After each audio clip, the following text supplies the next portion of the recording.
Hallelujah. Good to be back with you all, everyone. This is your bad grandpa, Charlie Michaels, and I'm getting worse every day. Be sure of that. Why? Because with each passing day, I'm more convinced that the gospel, according to personal sacrifice-free, easy believism, is the second biggest lie in the world. You might be asking, well, if that's the second, what's the biggest lie? Well, there's a lot of debate about what the biggest lie in the world is. Okay, we can go into that in another video, perhaps. But the second biggest lie in the world is, without a doubt, the gospel according to personal, sacrifice-free, easy believism. And that's why the title of this series is Believe the Gospel, My ARSE. Yes, my ARSE. That's the term that William Tyndale liked, Miles Coverdale liked. It was in the original English translations of the Old Testament, ARSE, that noun. And I use it to recall those wonderful Augustinian monastics who first put our Bibles into English. So, yes, believe the gospel, my ARSE. The centurion who murdered Jesus believed the gospel. Remember Mark 15:39, surely this man was the Son of God. Okay, he doesn't go to heaven because he believed Jesus was the Son of God. Nobody goes to heaven for believing reality, all right? Committing to Jesus, the Son of God, bowing your knee to King Jesus. That is New Testament faith. That is the true definition of the Koine term, Pisteuo, the verb that was used in the Gospel of John and all over the place to describe what it is that you must do to be righteous with God, which is essentially bow your knee to the King, pick up your cross and follow him. It's not about believing what he did. No, it's about following him, come hell or high water. Well, this series, the first 4 or 5 parts now, I don't know if I should call the recap a part itself, but there's been 4 distinct parts plus a recap, which you're welcome to look at if you haven't seen the first 3 parts. And I've been trying to make the case, which I shouldn't really have to, but unfortunately I do. I have to make the case that this koine verb, the original Greek from which our New Testaments are based, the verb that got translated believe all over the New Testament could very well have been translated give control over to, commit, entrust, cede authority to. These are all various ways to translate that verb into English. And the ancient documents prove what I'm saying. The ancient Greeks, going back to last part 4, we talked about Theophrastus, we talked about Isocrates, who used this verb, the same verb that gets translated believed in Mark 16, verse 16. The same verb that got translated believed was also translated deposited, entrusted. Okay, so it was a translator's choice. That's what I've been trying to say in this series. You people who think you're getting your easy pass to heaven simply for believing what the guards of the empty tomb believed, sorry, but that verb that you have put your trust into could just as easily and with more lexical, grammatical, contextual justification, that verb could have and should have been translated entrust. And the proper preposition that follows, in or on, no, unto, toward. They played fast and loose with the prepositions too. I explained why in the first couple of parts.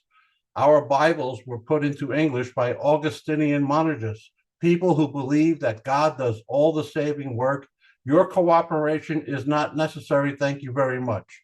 You've either been chosen for heaven, you've been chosen for hell. There's not a blessed thing you can do about it. God does all the saving work. And they went to the translating job with those ideas in mind and with a mission to escape the Roman Catholic Church. And they translated accordingly. So this verb that gets translated believe in our New Testaments, I'm telling you, unless you see the content of the belief in the immediate context, it is a mistranslation. That verb should have been translated entrust to, commit, see control over, do allegiance to. It's talking about ceding authority, entrusting, turning control over to something or to someone. And in this case, King Jesus, because that is the real gospel. Entrusting him as your king, as your authority, ceding control over to the king. That's what justifies, not believing that he is the king. Again, I've said this in other parts. I can believe that King Charles II is the king of Great Britain. I can believe that. Doesn't make me a British subject. Me transferring my American citizenship or giving up my American citizenship and bowing my knee to King Charles, becoming a British citizen, that would make me a subject. That would give me a relationship with King Charles. He would be my sovereign. In the same way, you believing that Jesus went to the cross and rose again 3 days later and ascended into heaven and is now interceding on behalf of repentant sinners. Okay, your belief in that doesn't mean you have a relationship with the king. It is when you bow your knee to the king. That is when you have a saving relationship with him. That is when you become just with God. And the moment you withdraw your allegiance to him, your justification goes away. No, it is contingent upon you remaining faithful. Not perfect, faithful. Okay, there's a big difference. All right, before I start preaching, let me get to part 5 of Believe the Gospel My Arse. This part is going to be dealing with the evidence from the Septuagint. That is the Greek translation of the Old Testament and the Apocrypha. Okay, this is the Bible that Jesus and his apostles used. These are their scriptures. The Old Testament in Hebrew was beginning to become not understandable to even the Jews who had lost their own Hebrew because of the dispersion. So in the 3rd and the 2nd centuries BC, some scholars got together in Alexandria, Egypt, when they began the translation of the ancient Hebrew scriptures into what had become the lingua franca of the era, of the age, and of the area, which was Koine Greek. Okay, so Alexander the Great had conquered the known world in the late 4th century. By the middle of the 3rd century, Hebrew was becoming harder and harder to understand. There were more Jews who were fluent in Koine Greek, so they put the ancient Jewish scriptures into the language of the day, which was Koine Greek. And we're going to see in some of those documents how this verb that gets translated believe in our New Testament, the same verb is used in the Septuagint, but it's used also to mean entrust, to give control over. I have 8 slides I want to show you to make that point. And after that, you'll have to concede. This is not Charlie Michael's definition of Pisteuo. That's the Koine verb that got translated believe in our New Testament. This is not my independent definition of this Greek word. This is a well-attested denotation of that verb. And what I've been trying to say with all these parts is, our New Testament translations, they are translators' choices. They are editorial choices made by Augustinian monarchists who believe that your cooperation, again, was not necessary. In fact, it was completely irrelevant to your salvation. God had either chosen you for heaven or hell. There's nothing you can do about it. So you are either the passive recipient of belief in the gospel or you're not. Well, I'm trying to suggest through this series that these men who put that koine verb into the English language, who mistranslated it, believe, and the prepositions that should have been translated unto were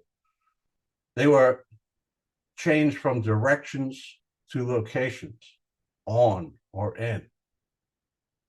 These translators, Tyndale, Coverdale, Rogers, and the Protestant English translators that followed, they made a decision. They were going to change a transaction, which is you giving up personal autonomy to King Jesus. They were going to change that transaction into a feeling, you believing on Jesus. And it's not even you doing the believing. It's God who has quickened your dead spirit. Okay. Let me get to the evidence from the 70. And this is part 5 of Believe the Gospel My ARSE. Stand by. I apologize for all the blinking here. It seems like I'm losing my internet connection for a split second, every few minutes for some reason. I see there's like a light skipping or something here. Sorry about that. I'm in Alexandria, Virginia still. I'm on the road in a hotel room here. I thought I had some pretty decent light and a good quiet studio to record this, so I am making part 5 from here. Be back in the Boogie Down Bronx by the time this is actually shown on YouTube. But I thought this was a good place to do part 5, although I should be doing my homework instead of talking to you all. I'm in a THM program here. I hope to finish it this year, and I hope to finally publish some articles or perhaps even a book-length effort about the subjects I've been speaking to you about on YouTube these last 3 years, because I do need to speak about it to more than just you all, shall we say. All right, so let me get to these slides here. This is the testimony from the Septuagint, which we call the 70. Again, this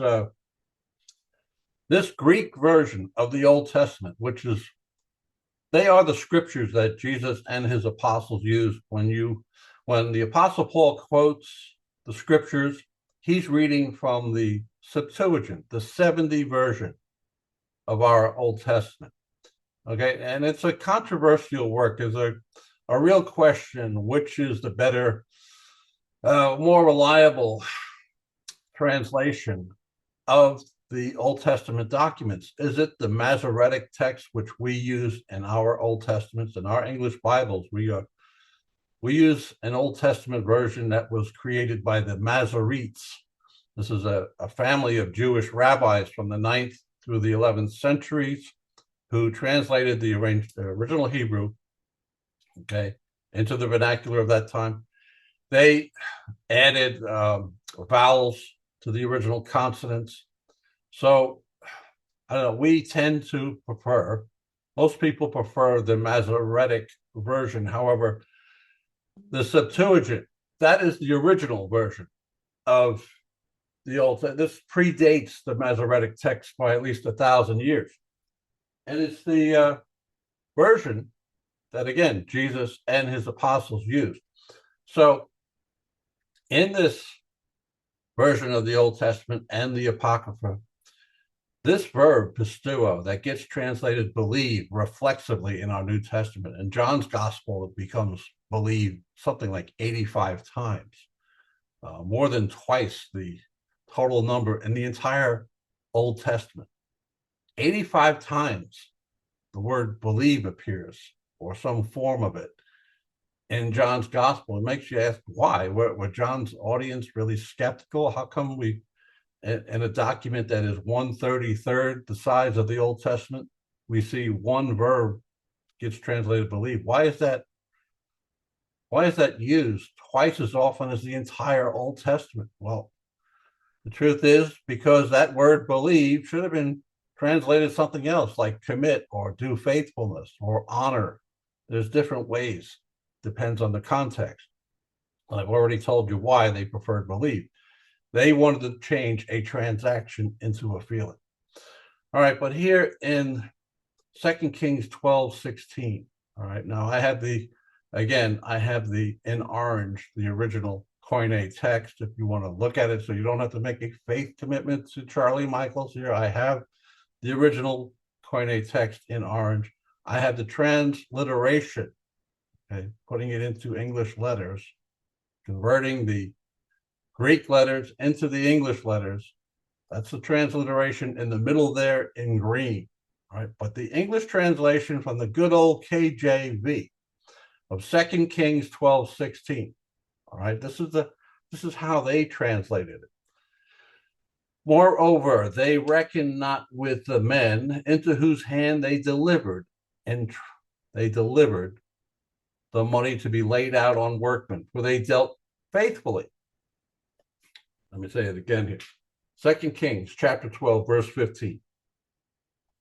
Moreover, they reckoned not with the men into whose hand they delivered the money to be laid out on workmen, for they dealt faithfully.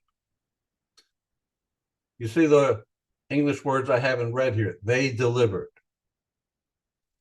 This is the same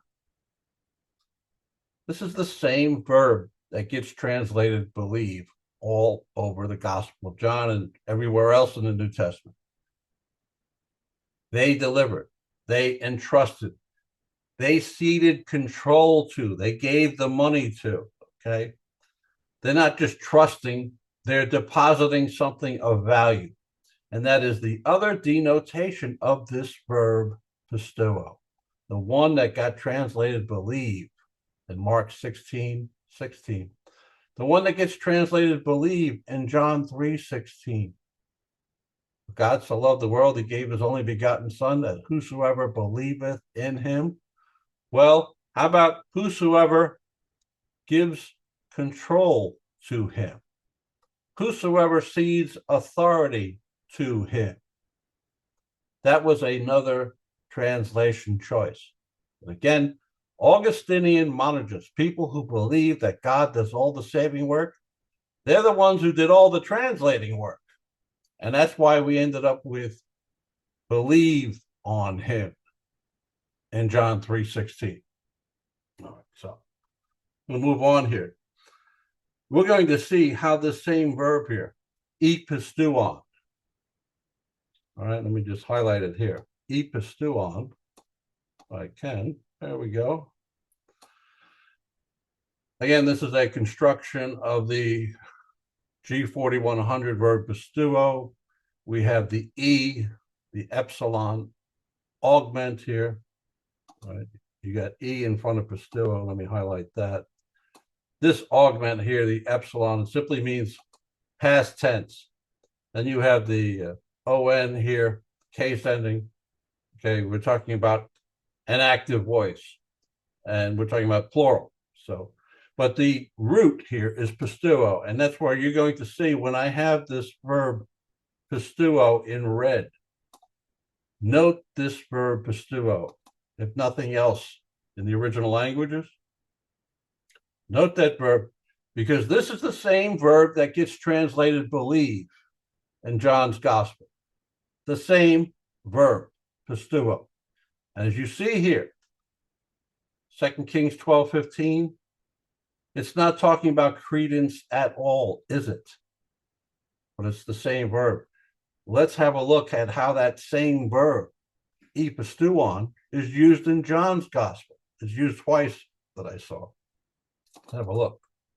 John 7:5. Again, read the orange original Koine if you doubt that anything I'm writing here is might be incorrect, read the transliteration. I'm going down to the English translation here. All right, the good old KJV, and this is how they translate John 7:5, which uses that verb Pisteuo, the same one we saw in 2 Kings 12:15. All right, the English translation: for neither did his brethren, Jesus's brothers, believe in him. Okay. This is the way the KJV, again, we're talking about Augustinian modernists, they translate this verb believe, and they translate the preposition eis. Let me show you this preposition eis here. I'm highlighting it up here. EIS, epsilon, iota, sigma. The transliteration is EIS. And I note at the bottom here, in John's Gospel, the King James Version, not Charlie Michaels, the King James translators, they rendered that Greek preposition eis as unto 35 times. Okay. So this preposition eis is almost always talking about a direction. It's not talking about a location. It's talking about a direction. Yet, to help Augustinian monergism, they turned eis into a location. In, for neither did his brethren believe in him. No, believe in my ARSE. Again, that's why this series is called Believe the Gospel My ARSE. Believe in him? No. Believe what? That he's a magician? No. Believe is the wrong translation. Commit, give authority unto him. That actually makes sense in the context. Unlike Jesus' disciples, his brethren had not, his brothers, James, Joseph, they had not given authority to their own brother. Okay? That's what the believe in him. What does that even mean? You have to make up the content of the belief. Nonsense. Again, this is the proof here. You saw 2 Kings 12:15 in the Septuagint uses the same verb, the exact same construction of that verb, which is used in John 7:5. In one case, it talks about turning control over to. In 2 Kings 12:15, here they're talking about belief in. Believe what? They don't say. Believe my ARSE. Turn control over to. That's what it's talking about in John 7:5. Augustinian monergists could not go there. If they do, they have discredited themselves, because then they are admitting it is willful cooperation with the king, with the authority figure. Your willful cooperation is needed. They couldn't go there, so they went with believe in. Again, they're turning a transaction into a feeling, and it's a lie. Moving on. Another place in John's Gospel where the same verb, episteuo. Okay. We saw it again in 2 Kings 12:16. It was talking about depositing money to someone. Here, the English translation. Because that by reason of him, Jesus, many of the Jews went away and believed on Jesus. This is John 12:11. Now that I'm thinking about it, I think they're talking about because that by reason of him. I think the him is Lazarus, who Jesus has brought back from the dead. Okay, so let me correct myself before I confuse anybody. Because that by reason of him, Lazarus, many of the Jews went away and believed on Jesus. Well, again, believe what on Jesus? Believe that he's a great healer? No. They ceded authority unto Jesus. This is John chapter 12, and later on in the same chapter, you're going to read where the Pharisees have become alarmed that a lot of people are ceding authority unto Jesus. And they are terrified that the Romans will see that the people are going to make Jesus the king of Israel. And if they do so, the Romans are going to come down like a ton of bricks, and they're going to destroy Israel and the temple cult that the Pharisees are the leaders of. The Pharisees are the de facto leaders of the people. The Romans were content to leave well enough alone, take the taxes, leave the Jews alone. But if you start talking about having your own king of Israel, the Romans will come down on you like a ton of bricks. And that's what these Pharisees were terrified of. And here in John chapter 12, they're talking about because that by reason of him, Lazarus, who's come back from the dead, many of the Jews went away and believed on Jesus. They did more than just believe. They bowed their knee to Jesus. They recognized him as their Messiah. All right, so moving along here. Here's, again, the 70 version of our Old Testament. And again, the Septuagint was translated from beginning of the 3rd century. Third century, late 3rd century BC into the later part of the 2nd century. I should say early 3rd century, late 2nd century. 285 to 132 BC, over a 150-year period. They started with the Torah, of course, and then they got to the other documents, including the Apocrypha, down by the 130s. All right, so again, the verb Pisteuo, the one that is translated believe everywhere in the New Testament, disingenuously translated believe. This is where it should have been translated otherwise. Job 39:12, the English translation from the good old KJV. Wilt thou believe him that he will bring home thy seed and gather it into thy barn? Wilt thou believe him? Well, who's the him? It's an ox. Wilt thou believe him that he will bring home thy seed and gather it into thy barn? Believe? Are you going to believe the ox? Do we really think that's what the author meant? Are you going to believe the ox that he's going to take all that seed and gather it into your barn? I don't think so. No. Wilt thou believe? No. Will thou entrust him? Give him the responsibility of the job. That's what this verb here is talking about. Pisteuo. Okay? Again, G4100. This verb here, Pisteuo, the one that gets translated believe all over the New Testament. Again, it's talking about entrusting someone with responsibility. Not believing something they say. It's not talking about credence. It's talking about delegating responsibility to, isn't it? Of course it is. All right, so let's see how that same exact word is used in John 1:50. All right, stand by a second here. Let's stop this for a moment. I only have a few more slides to show you here. I'm just taking us through the Septuagint today. After today, I'm going into the 1st century witnesses, people like Philo of Alexandria, Flavius Josephus, the Jewish historian, 1st century contemporaries, but who are non-New Testament writers, to see how they use this verb too.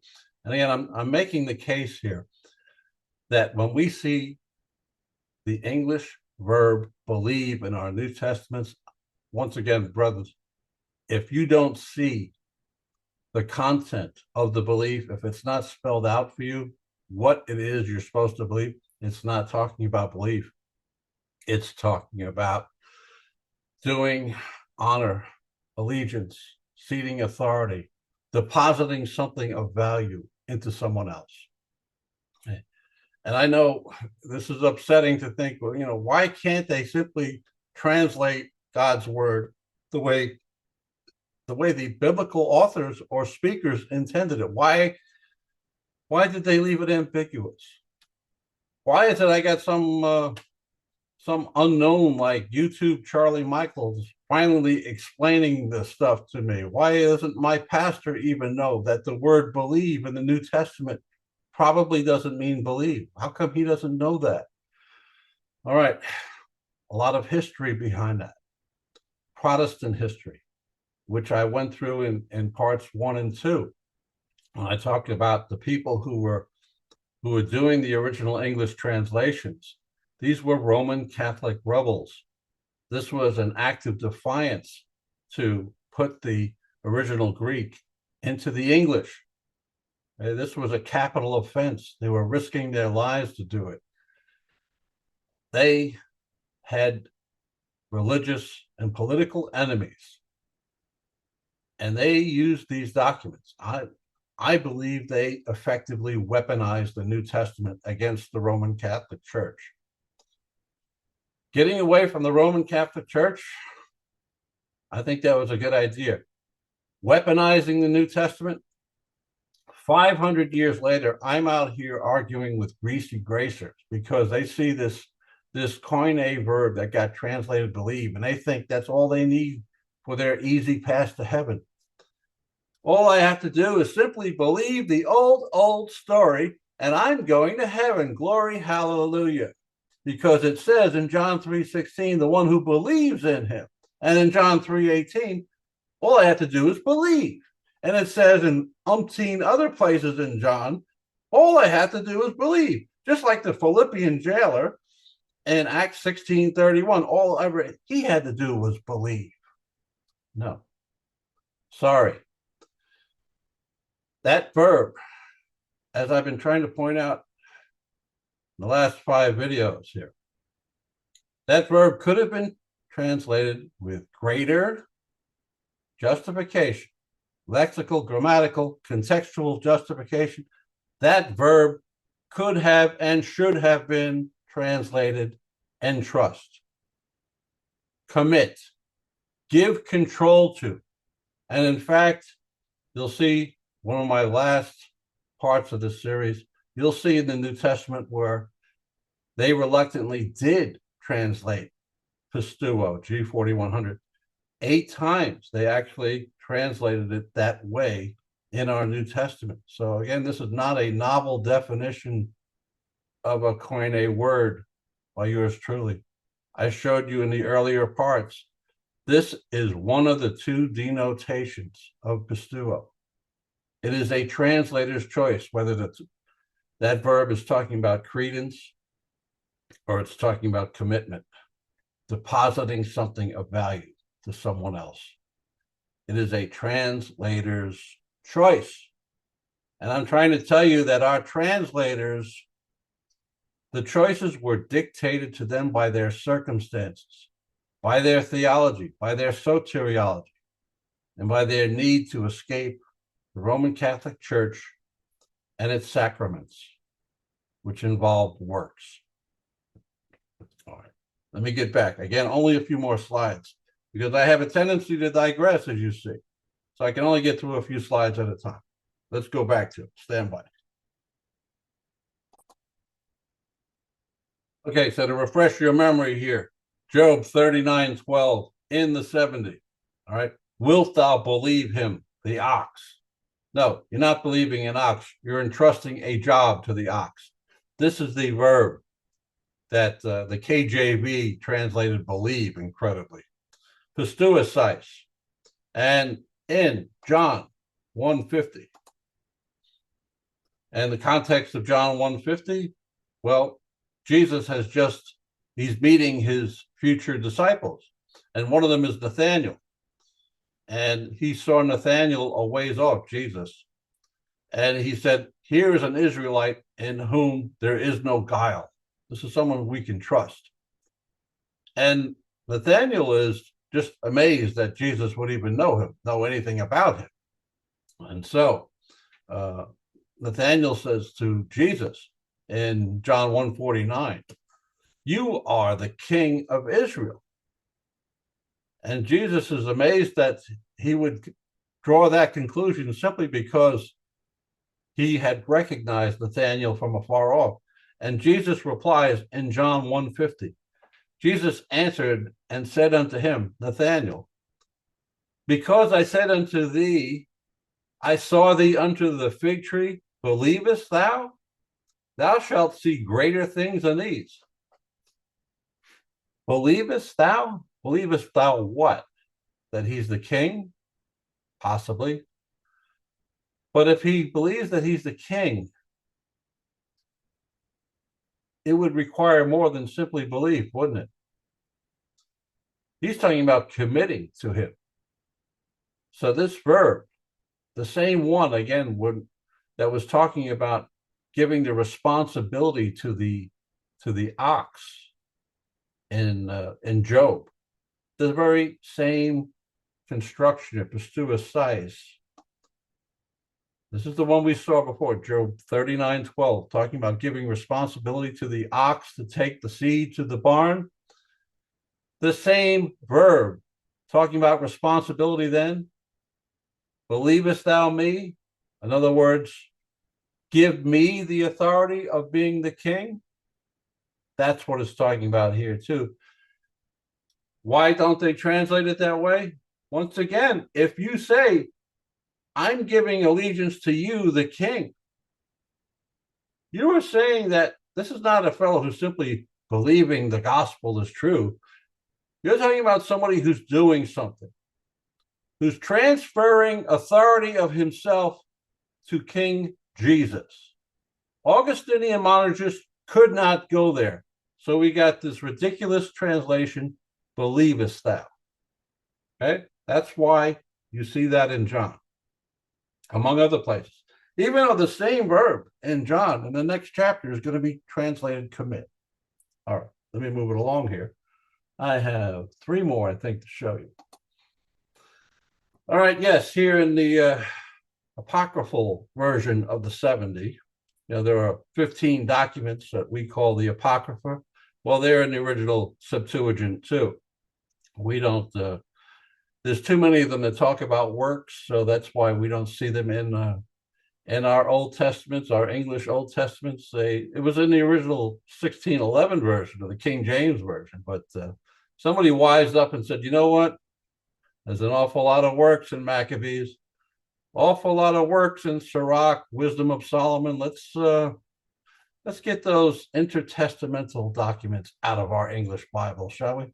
Well, here in First Maccabees, all right, and this is a document written in the 2nd century, talks about the Hasmonean dynasty. It's a good historical work, actually.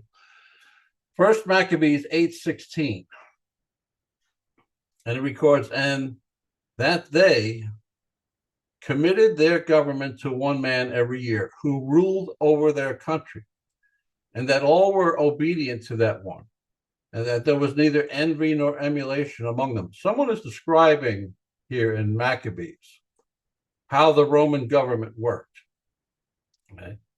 And it says, and that they are Roman senators, committed their government to one man every year. Remember the term consul, the Roman consul? That's what he's talking about here. They committed their government to one man every year, who ruled over their country, and that all were obedient to that one, that there was neither envy nor emulation among them. So this verb again, pisteuo, you could see there the root, and you have a different ending, a different case ending there, plural, and it's saying that they turned authority over to, they committed their government to one man every year. Right? So this is, they deposited something of value, authority, to one man every year. They believed one man that was another possible, no. Even here, the King James Version realized they believed their government to one man. No, they didn't believe. They did more than simply believe. They turned over the government to that person. So this verb, pisteuo, they reluctantly translated committed. The King James Version, all right? So once again, this same verb, that's translated believe all over John, could have been translated committed. All right, one more here. First Maccabees 10:37. And of them, some shall be placed in the castles of the king, and some of them shall be set over the affairs of the kingdom, which are of trust.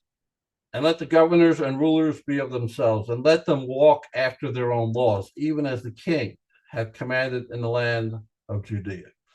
What's this talking about here? This is talking about giving some trustworthy Jews local autonomy, giving authority to them. And again, we see the same G4100 verb being used to delegate control, deposit authority into. All right. Some of them, the loyal and trustworthy Jews, shall be placed in the castles of the king, and some of them shall be set over. In other words, given control of the affairs of the kingdom. This is a clear example of this verb that got translated believed all over the New Testament, talking about giving authority to someone, depositing something of value, usually some responsibility, some authority, just like we see in Mark 16:16. Okay, the one who has believed, no. The one who has given authority, the one who has entrusted, bowed their knee to the new king. That's what the gospel was all about. One more slide here. Second Maccabees 3:22. Then they called upon the Almighty Lord to keep the things committed of trust safe and sure for those that had committed them. Okay. Again, you see Pisteuo, G4100 twice. It's not talking about allegiance, not talking about believing anything. It's talking about turning something of value. They called upon the Almighty Lord to keep the things committed of trust, deposited something of value, turned over to someone. All right, that'll do for today as far as the ancient documents go. Again, in part 6, I'm going to be showing you the first century witnesses.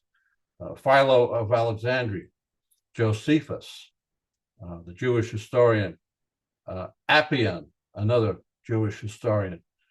First century documents that use the same verb. And again, in contexts that are very clearly talking about, not about credence, they're talking about delegating authority. Delegating authority. That's what this verb also means. And I believe that's what it means more often than not in our New Testaments. But the reason I believe that, because I'm a bad grandpa. Those who subscribe to the gospel of personal sacrifice-free, easy believism, and if they're 30 or under, I am their bad grandpa. Okay, because I just don't believe the Bible, right? Yeah, sure I don't. Thank you for sticking with me. Part 6, not sure when that's going to be. Got a lot of schoolwork ahead of me. But part 6, we'll go to the first century witnesses. Part 7, I'm going to show you where in the New Testament that verb actually got translated something other than believe. Okay, so again, you'll know this is not Charlie Michael's definition of Pisteuo. This is a legitimate denotation of Pisteuo. It was a translator's choice, and a bad one, an agenda-driven translating choice. That's why we have the gospel according to personal sacrifice-free, easy believism. And that's why I'm bad grandpa. Saying till next time, be blessed.